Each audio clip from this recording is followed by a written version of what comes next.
നമസ്കാരം. 2024 ലോക്സഭാ തെരഞ്ഞെടുപ്പിന് ഇനി ദിവസങ്ങൾ മാത്രമാണ് അവശേഷിക്കുന്നത്. കേന്ദ്ര സർക്കാരിന് നേതൃത്വം നൽകുന്ന BJP മൂന്നാം തവണയും തങ്ങളുടെ അധികാരം ഉറപ്പിക്കുന്നതിന് വേണ്ടി അരയും തലയും മുറുക്കി ഇറങ്ങിക്കഴിഞ്ഞു. എന്തായാലും ഈ ലോക്സഭാ തെരഞ്ഞെടുപ്പിന് മുന്നോടിയായി തന്നെ രാജ്യത്ത് മറ്റൊരു സുപ്രധാന സംഭവം കൂടി നടക്കുന്നുണ്ട്.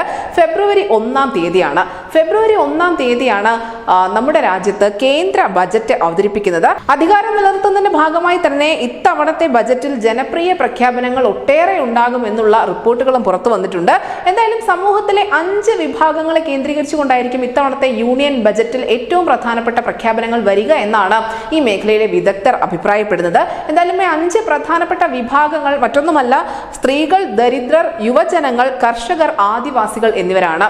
ഇവർക്കുള്ള കേന്ദ്ര പദ്ധതികളിൽ കൂടുതൽ ശ്രദ്ധ കേന്ദ്രീകരിച്ചുകൊണ്ടാവും കേന്ദ്ര ധനമന്ത്രി നിർമ്മല സീതാരാമന്റെ തെരഞ്ഞെടുപ്പിന് തൊട്ട് മുൻപുള്ള ബജറ്റ് അവതരണം നടക്കാൻ പോകുന്നത്.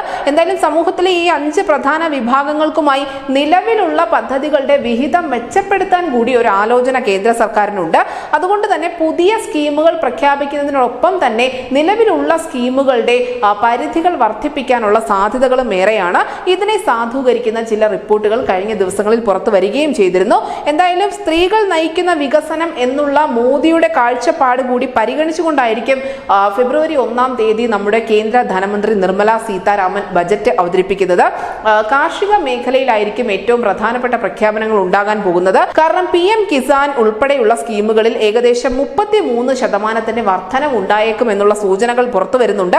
നിലവിൽ ലഭിക്കുന്ന വാർഷിക ധനസഹായമായ 6000 രൂപയിൽ നിന്നും 9000 രൂപയായി അത് ഉയർത്തിയേക്കാനുള്ള സാധ്യതകളുമുണ്ട്. മാത്രമല്ല വനിതാ കർഷകർക്ക് 12000 രൂപയുടെ സഹായം നൽകുന്ന കാര്യം കൂടി കേന്ദ്ര സർക്കാരിന്റെ പരിഗണനയിലുണ്ട് എന്ന് നമുക്കറിയാം.